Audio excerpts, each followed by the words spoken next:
and folks will join as they arrive. So welcome everyone to another exciting edition of Meet the Author at the Pyramid Club, but on Zoom. So we are here this lovely Friday. We have a really fascinating conversation to look forward to. I wanted to give you all a little heads up as to what is coming at Meet the Author. Let me do a quick share screen to show you what's coming. We've got some really neat stuff coming down the pike. So hopefully everybody is seeing a shot of 8 female authors that we will have at our women's panel at the Pyramid Club November 28th from 6 to 8:30. We would love to see you there. Each and every one of these authors is special and cool and has a fabulous story to tell. The networking should be great, and you have a wonderful view from the 52nd floor of the Mellon building. So that's November 28th. And then in December, we have another Zoom Meet the Author. And if you use Zoom at all, just for meetings or to deliver training, or you just like to get better at Zoom, this guy is the man, John Chen. John Chen is actually on the West Coast. I believe he's in Washington State. And he has a wonderful book called Engaging Virtual Meetings. And I consider myself to be pretty proficient in Zoom, but I got to say, John is better than me. He is far better than me. So if you want to learn more about Zoom, that will be December 15th. We also got some cool stuff that we're planning for 2024, and we'll keep you in the loop on that. So let me see if I got any other housekeeping items. We got Darby, who is in our chat room. So Darby is my chat room ambassador, and she will be kind of keeping track of the chat because it's hard for me to do that while I am in the meeting. Darby, good to have you with us. Yay. If I forget anything, give a shout, let me know. And if anything comes up in the chat room, give me a shout and let me know. So let's get started. This book, I don't know if anybody read the book before coming, but if you did, you know, it's fascinating. It's a little dark. It is not a light, cheerful, hey, but it's fascinating. And it gives you kind of a peek into just the psyche of a killer. And it's fascinating. So I usually get my authors, those of you who've been before, I get my authors through friends. Friends will recommend, hey, I know somebody. My good friend Nicole Light said, I have a friend, Patti McCracken. She wrote a really fascinating book. I would love to introduce you so that she could be a guest. And that is how Patti came to us, through Nicole Light. So I hope Nicole is on our webinar today. If not, I'm sure she'll watch our recording. But I would love, and I'm honored to introduce Patti McCracken, who wrote the book, The Angel Makers, Arsenic, a Midwife, and Modern History's Most Astonishing Murder Ring. Patti, welcome to Meet the Author. Thank you. I'm delighted to be here. And thanks, Nicole, for hooking us up for this meeting. It's great. Okay. It's all about the network. I mean, I cannot believe I've been doing this for 10 years, and I could not do it for 10 years without people saying, hey, do you know this person? You should have them on. So it's wonderful. It keeps feeding this program. So Patti, before we dive into this book, tell us about you. Like, who are you? What do you do? Where do you live? Who are you? Well, I think that's a question we all ask ourselves throughout our lives. So who am I today at this minute? I live right now on Martha's Vineyard. I'm originally from Virginia Beach, Virginia, but then it was Florida, Washington, D.C., Chicago for the Chicago Tribune. And then I ended up in Europe, living in a small village in Austria for pretty much about 16, 17 years. I was pretty much in that region for almost 20 years. And when I was there, I was working as a journalist, and I was also working as a journalism trainer in what was then known as the former Soviet bloc. So I would go in and work with local journalists on building skills that they didn't really have access to before under communism.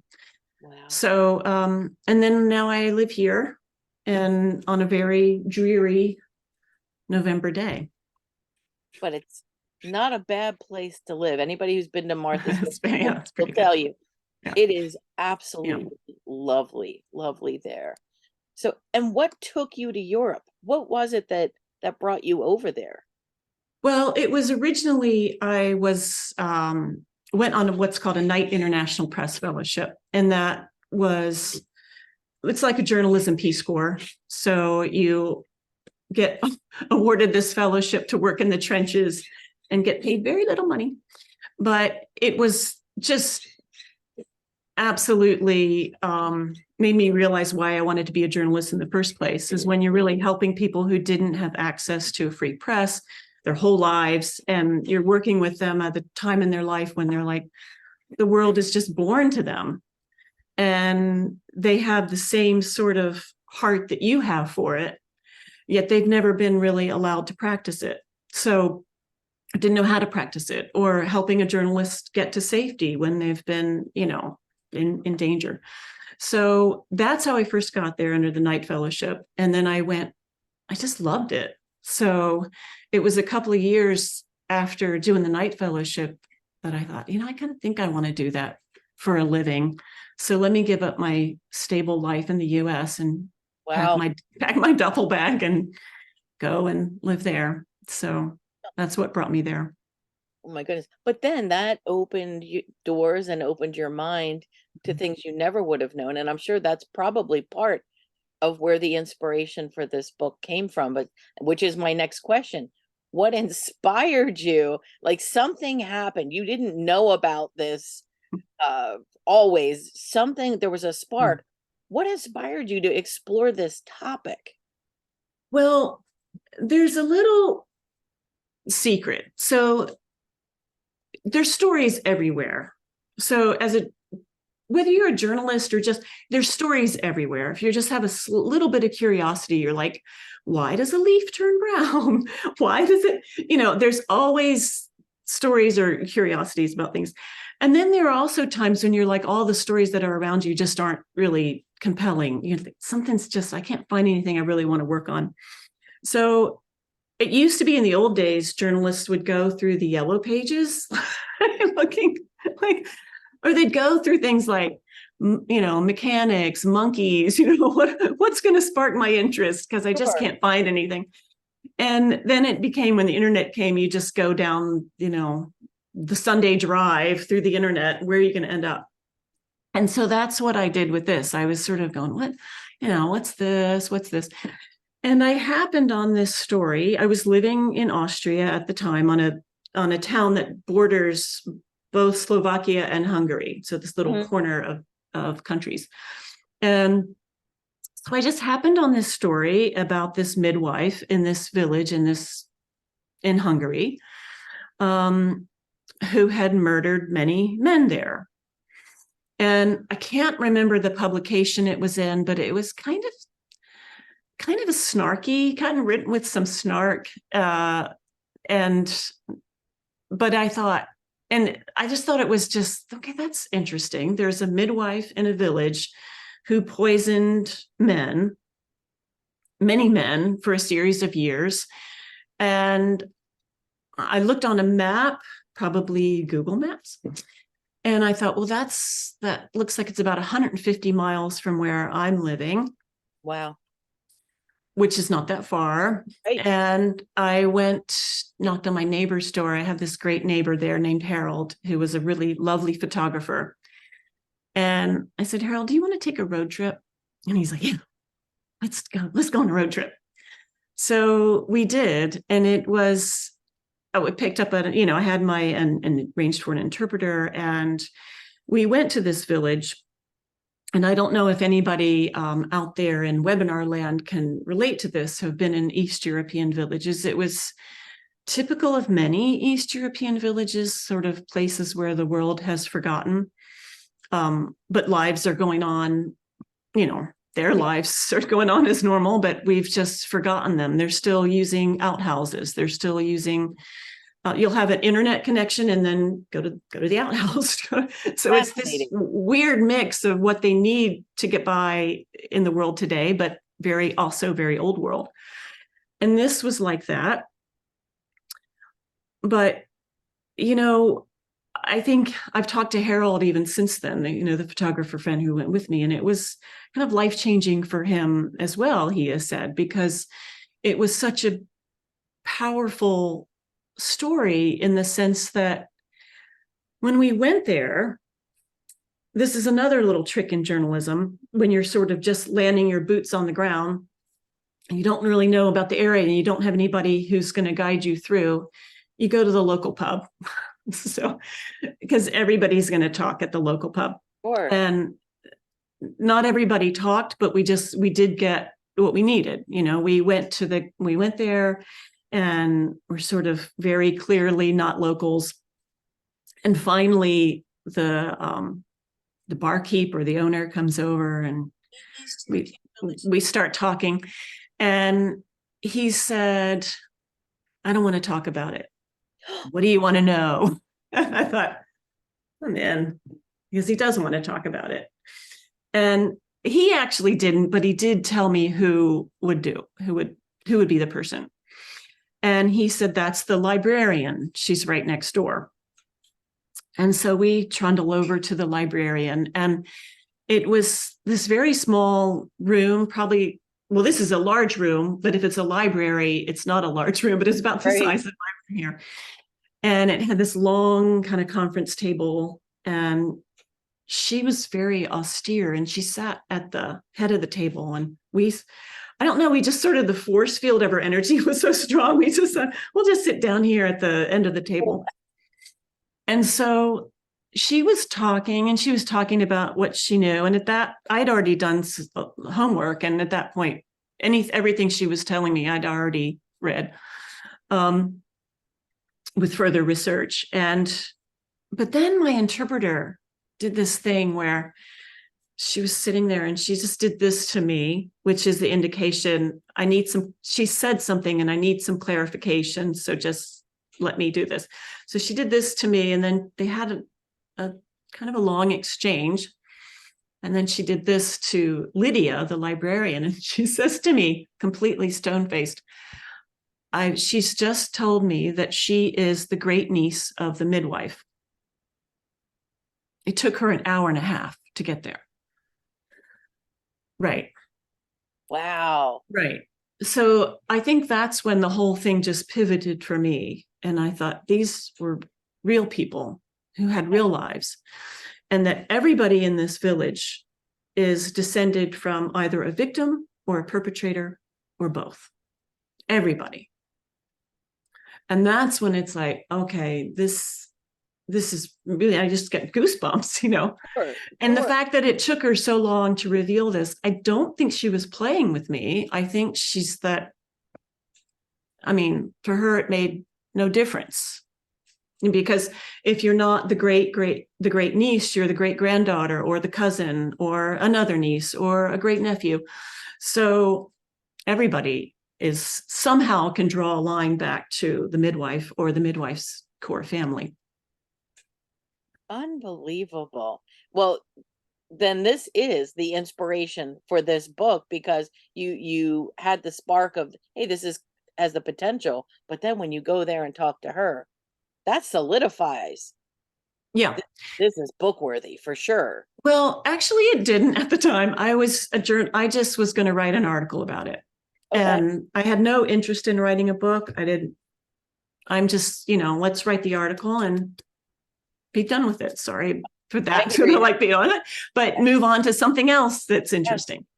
Yeah. And I did write the article, and then it was just, this kept coming back up. I would talk about it at parties, about this midwife who would distill arsenic from flypaper and go around the village to the neighbor women and say, why are you bothering with him? I have a solution.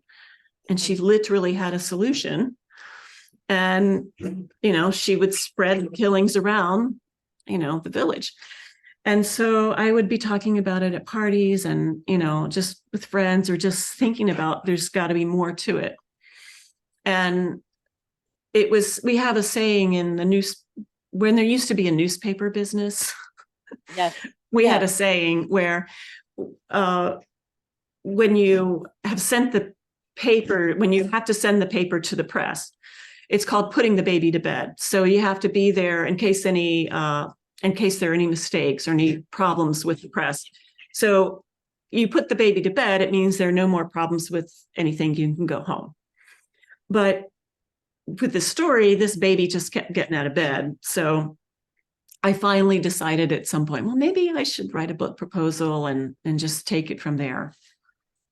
And then a short 14 years later, it was born. That is amazing. And I have to laugh when you say you just had plans to write an article. I am such an article girl.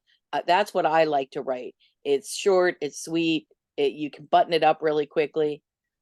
Books take time. Yeah. Books take They time. take time, they take money, they take a little part of your soul. I am in the throes of it, Patti. Yeah, Okay. I know. Just so you know, it does not get better. Oh, I keep feeling like I'm going to get over a hump, and then You will. but You it'll will. it'll be nice to Yeah. get it out there. Now some folks that are hearing our conversation have not read the book.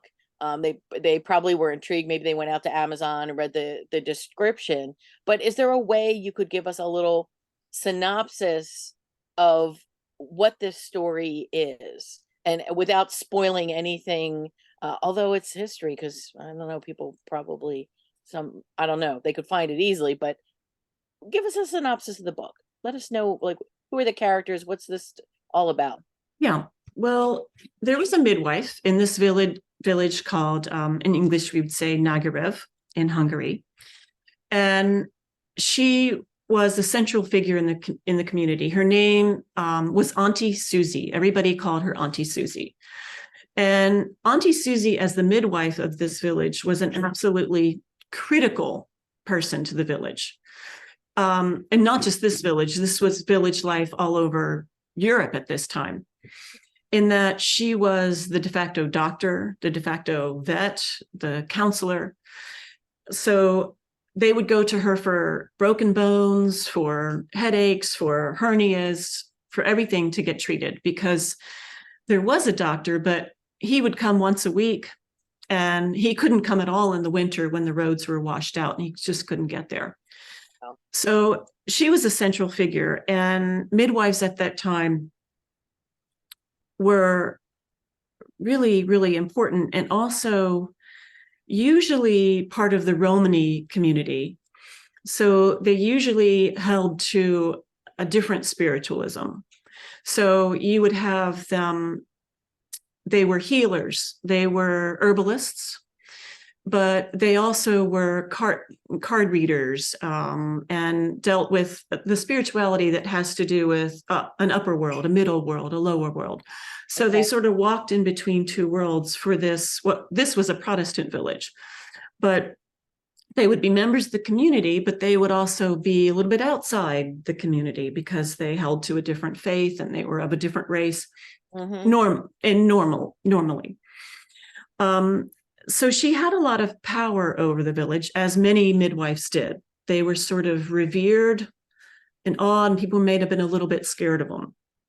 Scared might be not quite the right word, because they were neighbors and such, but like maybe keep their distance in certain areas. But her knowledge of herbs is not to be underestimated. And she would use them for, everything for illness. They were antibiotics, they were to perform abortions, they were everything. And I've said before, like, you and I might go for a walk in the woods and we see trees, and moss. She sees a pharmacy. Yes, as she should. If I'm honest with you, but there you go. Yeah. Right. So her healing powers were significant. Hers, and when I say her, I mean midwives, their healing powers were significant. And their the dependency was significant in the village. So they depended on them. So they also depended on midwives for, like I said, they were abortionists. So they depended on them for the family planning as well. That's what you would now call family planning. So I think I lost my train here, but that's what we are dealing with. So when I actually talked to my neighbors in Austria about this midwife, they all said, "Oh, a wise woman." So they knew, people who are my age now they know what the midwife culture is in Europe now, but this was new to an American audience, that how important these midwives were in these European villages. So like I said earlier, she would go to the local shop called Feldmeyer's, and she would buy a bundle of fly paper strips, and then she would. When you say fly paper, is it like the things that we would hang in our house where Mhm. the flies stick to them? Yeah. Hey, so it truly it is our just like our fly paper. Okay. Well, not exactly, because ours don't have arsenic on it anymore. So don't try this at home. Yeah, don't give me any ideas here, Pat. Yeah, no, there's no recipes in this book, by the way. Um, so she would distill the arsenic off of the flypaper, and then she would put it in a vial, and she would put it in her little apron babushka pocket. And then, like I said earlier, she'd go around and she would distribute it to the neighbor women who she saw were maybe having problems with their husbands. Wow. Or in her case, she would also do it in cases where she saw that there was something for her to gain from this. It's important to say that this wasn't just going on in this. She wasn't the only one doing it in this village. There were other women who were doing this in this village. She was the only one, according to her great niece. She was the only one who was doing this for profit. For her, it was a business. But it's also really important to say it wasn't just going on in Nagoya. It wasn't just going on in Hungary, Austria, Germany. It was going on all over the place. It's just with her, it was a business, and she got caught. It is. So I have a million questions now, but for context, Yeah. this was around the 1920s, right? This was Mm-hmm. yes, Yeah, it it was. wasn't like medieval times. This No, is no, within no, the no. last Yeah, 160 years. airplanes were flying, starting to fly. Cars, Yeah, people were driving cars. Yeah. that Um, is yeah, fast. it started. I don't know when it started. I mean, it's been going on forever, but I start the book in 1916 with one of the cases. Um, so I sort of came to see her as like a Tony Soprano like person. So she had a sort of, she would charge certain things based on a sliding scale. Hmm. And she would also charge more if she was doing it, and maybe less if you're just buying it and you're doing this yourself. Yeah. And DIY. Do it yourself. pardon? Yeah, the DIY kill your husband package. Yeah, comes in an Amazon special. And you get 2-day delivery. And if Wow. you have Prime, it's free. Yeah. Yeah, there you go. Overnight. Yeah, overnight delivery of this arsenic. So that's, and I think it was sort of this, I hate this sort of like cliche, but it was kind of a perfect storm, because you already had a culture of abuse that was going on, because let's face it, men abuse women, newsflash. And it Still was, do. yeah, still do. That's Yep. present tense.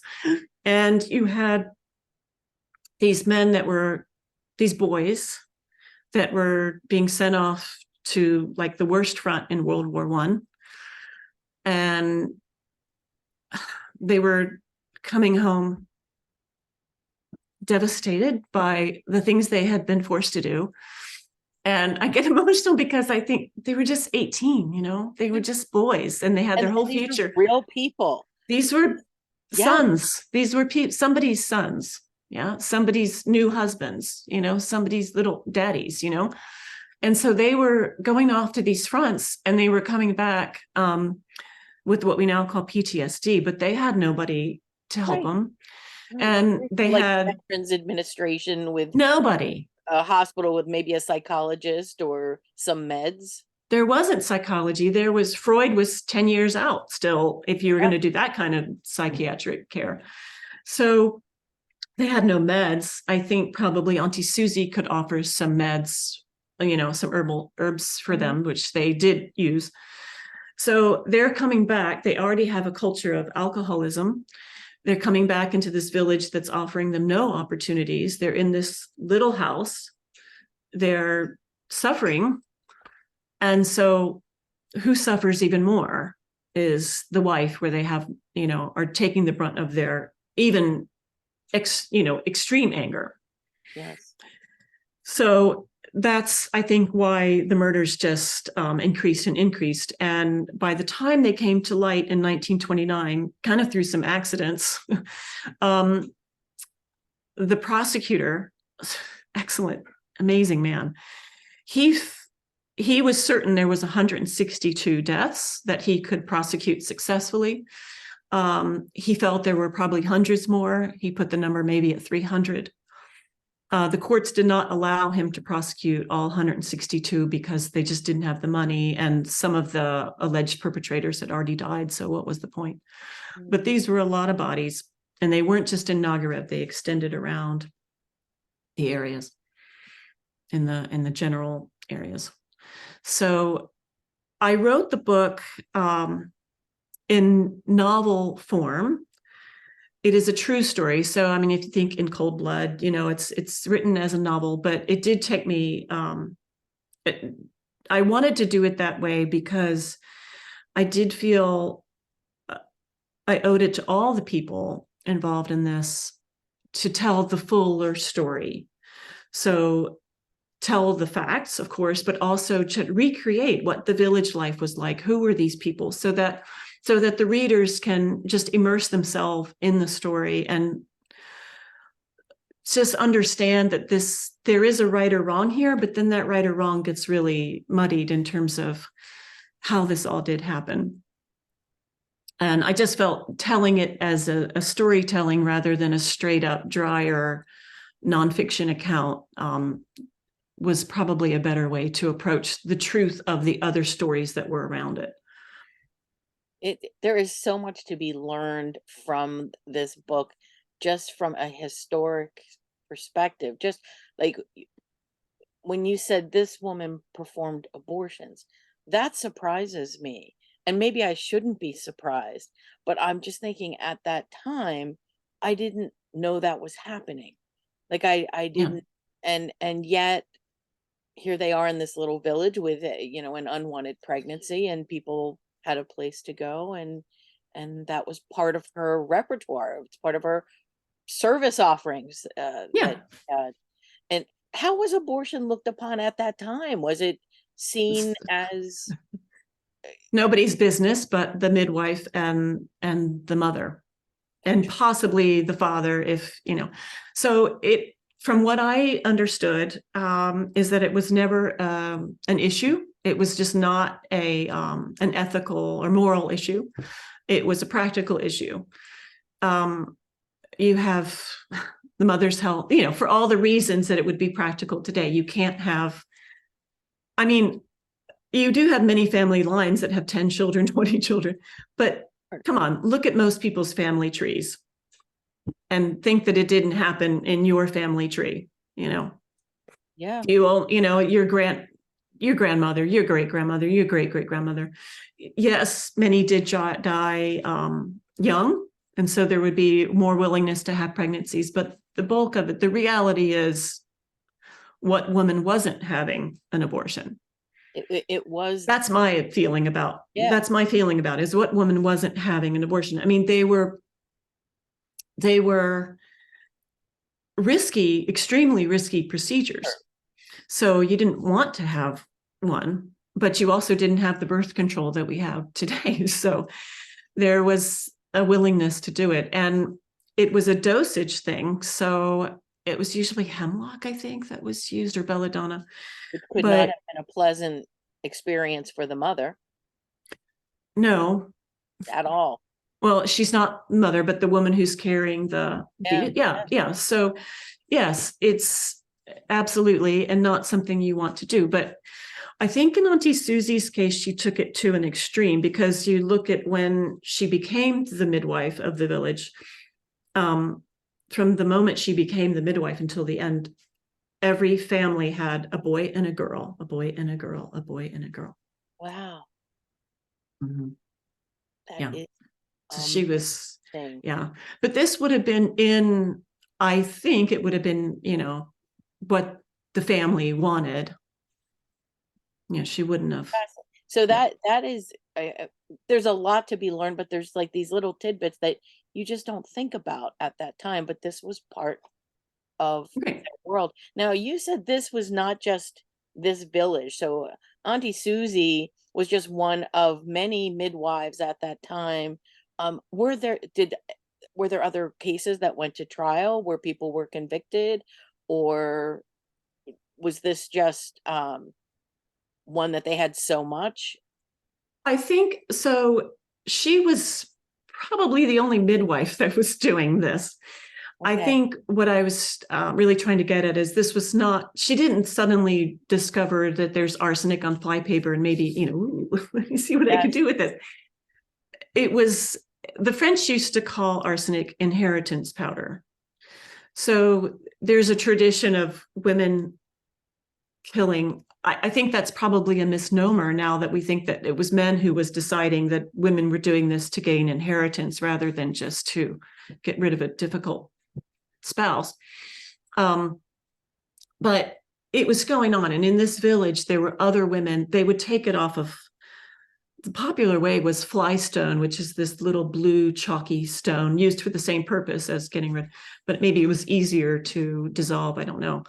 But they were doing it like a mother helping a daughter, or a cousin helping a cousin. But I say helping is just, he's horrible to you, and we need to find a solution to this problem. It's just with Susie, the numbers were so high, and it Yeah. was a business, and she had a plan. Let's you can pay me, half now and half after the funeral, or something like this. She had a business plan for it. So she made quite a lot of money off of this, That for is, at least for that time. It's a side hustle. as you do, Yeah, as you do. yeah, It's fascinating to me. It is just mind-boggling. So you met the great niece at the library. yeah. Who are some of the other people who helped you piece together the story in addition to her? Who were some other interesting uh, interviews that you had that helped to piece together information? So many. I mean, so many. I think I it took a long time to write this book. I mean, I say 14 years, but the actual writing of it probably took about 8 years. And that was a lot of interviewing and going back. But I think the main source that helped me the most was, I moved to, not to the village, but to the town where the trials took place, a town called Solnog, which is about 25 miles from the village. I moved there one summer, and to just dig into the archives. And the archives are not like what, I mean, you think of archives, you think, maybe you think of microfiche or something, but no, these were like cardboard boxes brought into the room, the dust flying off them, and just some of it was photocopied stuff. A lot of it was photocopied, but a lot of it was also these handwritten things from the gendarmes, which are like the local police at that time, just these handwritten notes and notes from like all these things. So I hired my assistant, aptly named Attila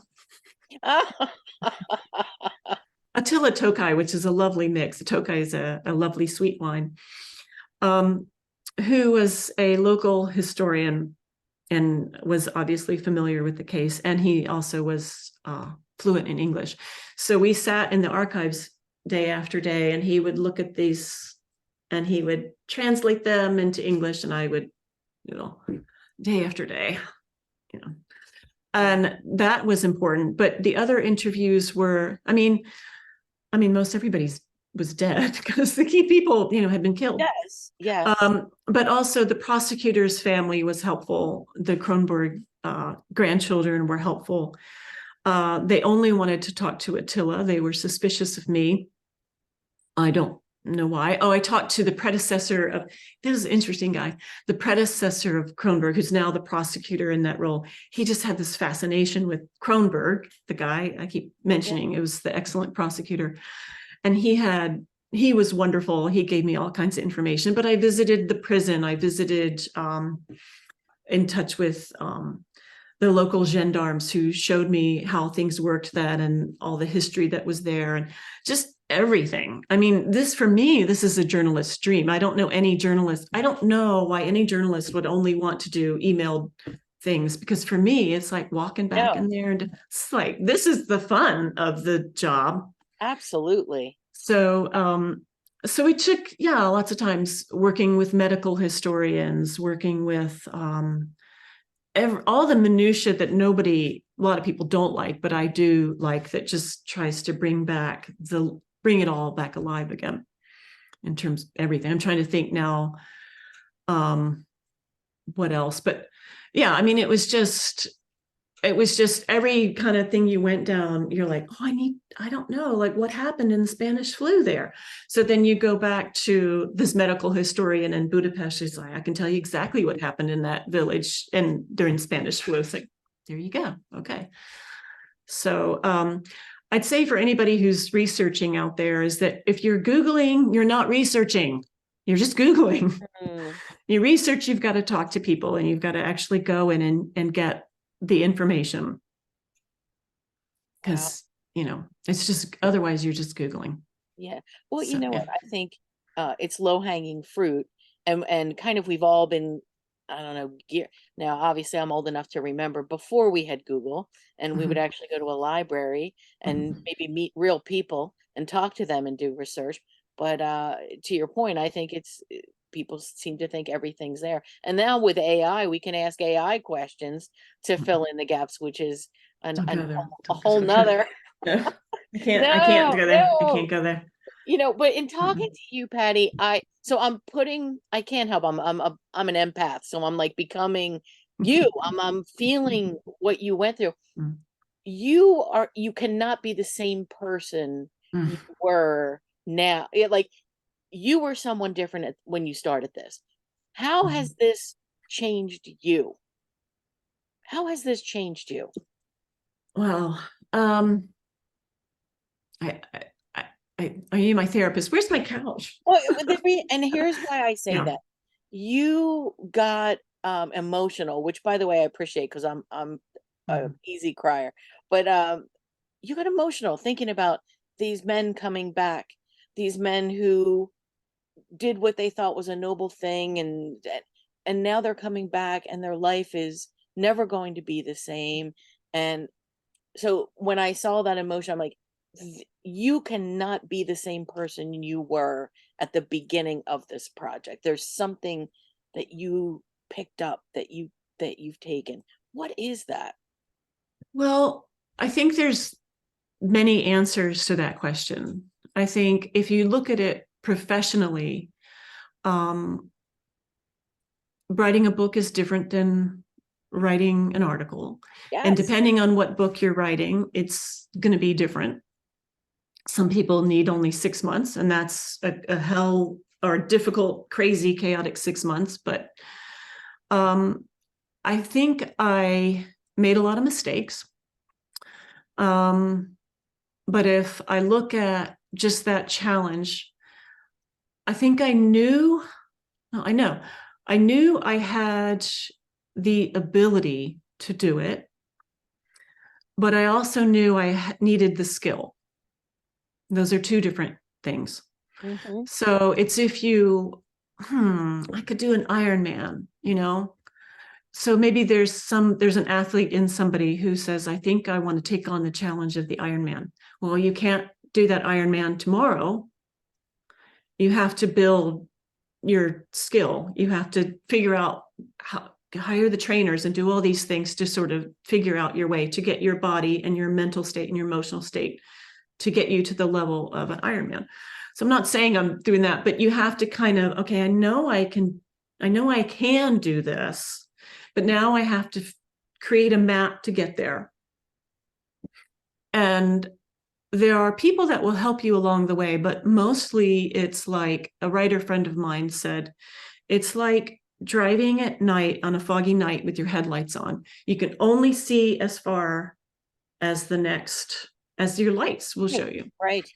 And that's what it feels like to write a book. And if it doesn't feel like that to write a book, then you're probably not doing it the right way. That is a really good analogy. Yeah, you're alone in it. Other people have done it before, but when you're doing it, you are doing it by yourself. There's nobody can get inside your head to see what you're seeing or feel what you're feeling. But I think emotionally it changed me in the sense that when I first set out to do it, I was really excited. It was the journalist in me that, or whatever, that whatever is like, this is a challenge. And it was really exciting to put the puzzle together. It's exciting and terrifying because I had so many pieces that didn't need to go in. Like, I can't put all this in here. And everybody had the same name. So really just sorting through like a detective going on a cold case is what it felt like. But then there's a certain point, and when you do feel you're in the archives with these women, but you do start to feel them. You do start to feel the burden of them. I mean, I would get up every morning and I'd have my coffee and then I'd go back to 1919. And it was just me and them. My editor couldn't be nobody can help you with the story until you've already written the story. And then they can say, you need to do this or that. And so my brothers and sisters, I'd say, Auntie Susie, and they're like, oh my God, good for you. Because they did it, they only had one little slice of it, And so I spent a lot of time with these women, and and it was depressing. I did have a dear friend of mine in Vienna, who's my best friend there, named Miloika, who she would occasionally say, you're stopping work today and you're going to the spa with me. By the way, Vienna and Austria, they have you have spa days and they're like, it's normal. And it's not, it's like $20 for a spa day, Oh my goodness. Well, now I know. You've given me a to-do item. Thank you. To move there, yeah. So she would treat me to a spa day. And it was because she saw my emotional state would get a bit rough, because I'm spending a lot of time with murderers. And no matter whether it was justified or whatever, I'm not even going to make that play for it. But it was depressing. So I don't know how people write true crime, sort of the McDonald's fast food true crime, like the Dateline true crime. I don't know how people spend their lives doing that, because you just gotta go, eat some cotton candy or something, do something, to kind of bring you back out, because it's dark. It is. I was going to say, you cannot not pick up that energy when you are in the deep end of the pool with it. Like that, you're going to have to do things for self-care. Yeah. And, buy a flower. You're right. Eat some cotton candy. You got to do something. Yeah. It's dark, but it's so fascinating. And that it just keeps you sort of wanting to know more, because these women they could have been our aunts, this could have been our uncles this was happening to, or our aunts that this was happening to and stuff. So, I mean, that sort of, even though this is a very remote village, it's still us. Yeah. And I have a question in the chat from Marianne. Are there connections to the US or Pennsylvania? Any connections here?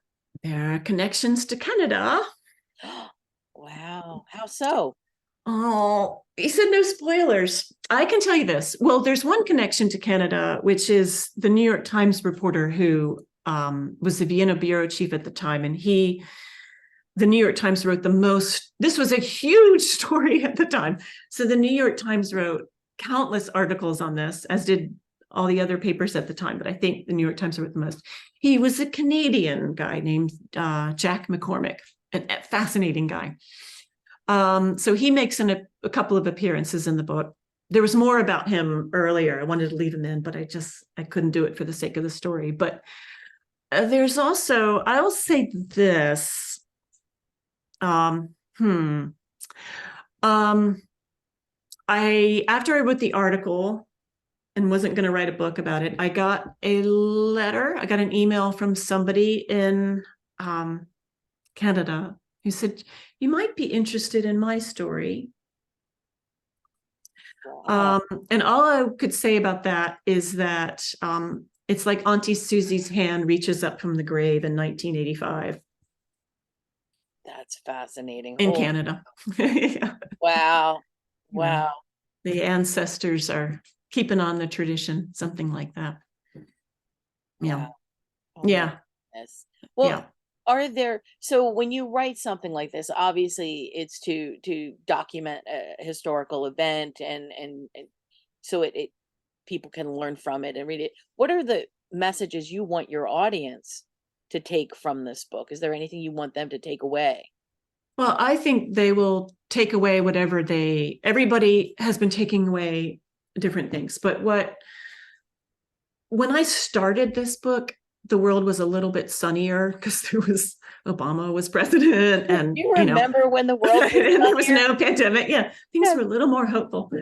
Um, and there was no Me Too movement, which we are glad that did happen. Yes. But this is Me Too. This is Me Too. Yeah. What's really powerful is the people who come to my live book events are saying to me, "Yeah, I related to Anna. I know somebody like Anna." Or I've actually had a couple of near confessions come out about, yeah, I tried to kill my husband. It's like, oh my God. So, Or even had the thought about it, you know? mhm, mhm.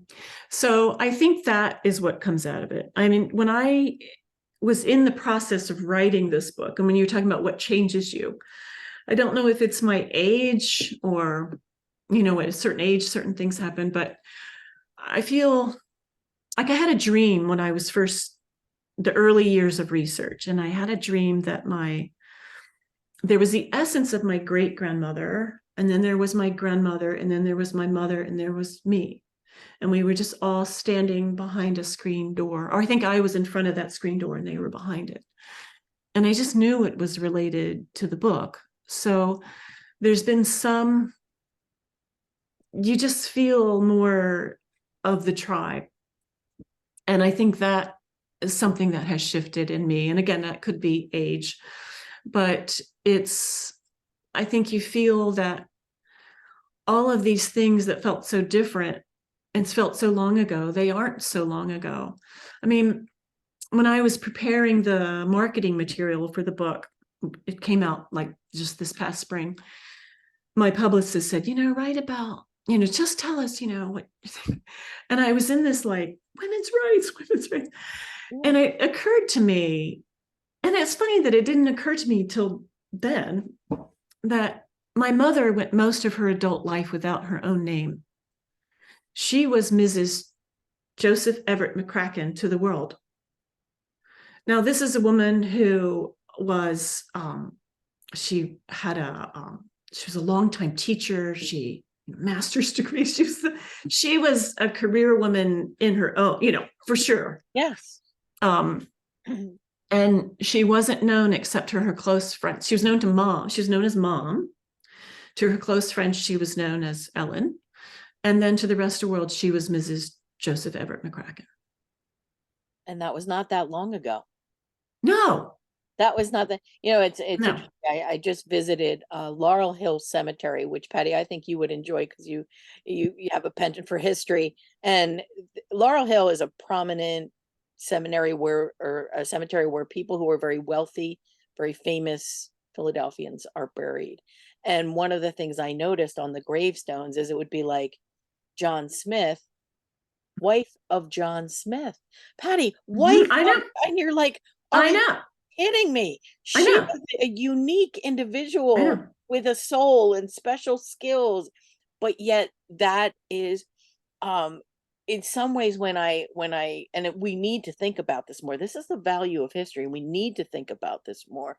We have come a long way and we need to embrace that, and we also need to see to push because Yeah. a lot of the things you're finding in this book, domestic violence, I served on the Women's Center for Montgomery County, on their board. Domestic violence, sadly, Right. alive and well, my friend. I know. And also a couple of things to that. One is we've come a long way and we know now we backslide. So to always be vigilant about that backsliding 50 years in one vote. And then also when you're talking about, you said something else that kind of, what else did you say? You said something that was, oh, In that's driving me the crazy. cemetery with the Oh no, sheep. but we backslide. Oh, there was something I wanted to say, but I forgot about it. It'll come back But in the processor.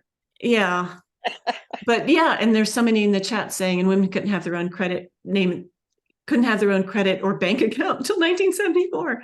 If you That's even if you look, insanity.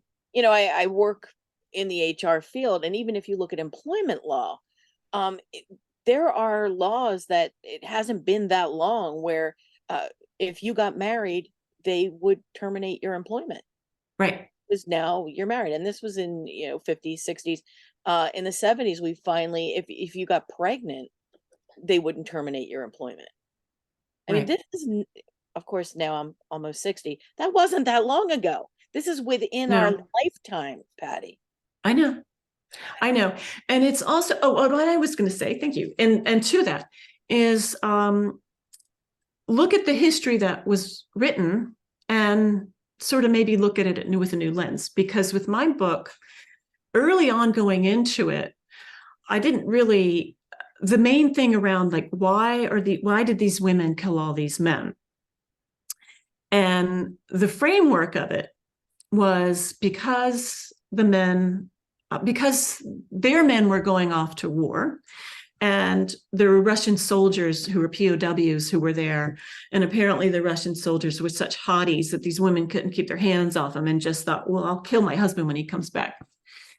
Well, that's not the case. The case was domestic abuse. And I can thank Dr. Belabodo. He's a Hungarian, Canadian researcher who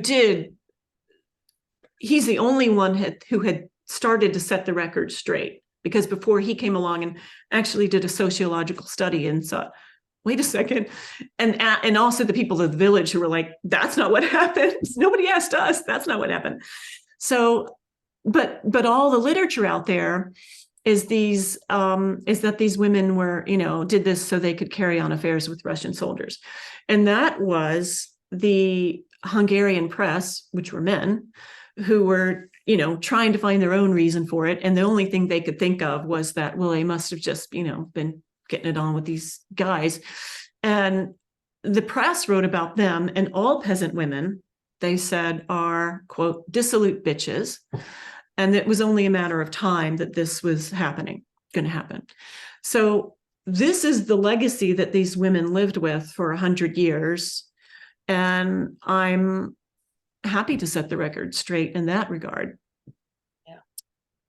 Amazing. But so to be careful, do be careful what you read, not to say go into conspiracy theories or anything but treat it with the lens that it is, and verify your sources and look at where did this come from and that kind of thing. Absolutely. Well, we know that sometimes history is written through the lens of the person writing it, and they spin it in certain ways. So Darby has asked, is there a part 2 in the future? Well, they all died. So, Right. There is, there's a part 2 in the sense that there is a film series in the works. I'm working Very cool. Working with the legendary Ron Bass on a screenplay for a series. So it easily could be, and which leads to one of the questions I wanted to wrap up with, which is, do you have any upcoming projects or books in the works that your audience can look forward to? So this would make a fascinating series. When can we look forward to maybe seeing this? Don't have any when for you now, so it's in the early stages, but I'm really excited about it.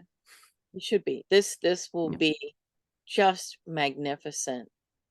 Oh, Patty, this has been such a cool, you are the, trying to think, 9th historical person that I've talked, or historian that I've talked to, and I do consider you a historian by taking this deep dive, and it has really given me an appreciation that we need to um, understand what's gone before us. We need the Mhm. stories. We need the how, what was life like, because I think it is important to influence our thoughts and behaviors and beliefs. Yeah. Now, I really, really do. So, thank you so much for sharing your path to get this book published, and sharing the story. And I know anybody who is either on our webinar now, or, and I see applause coming up, thank you. Anybody who's on our webinar now, and anybody who is watching the video, um, is just enthralled with the work that you've done. This is really fascinating. Do you have any closing thoughts, Patty? Anything for our audience? Just thank you so much for having me. I'll be at the Miami Book Fair on a panel next week. So if anybody happens to be there, you can hear more. But no, I just want to thank you for supporting authors, and just really appreciate your interest. It's excellent. It is an honor. And every year I keep asking myself, I'm going to quick stop the recording here.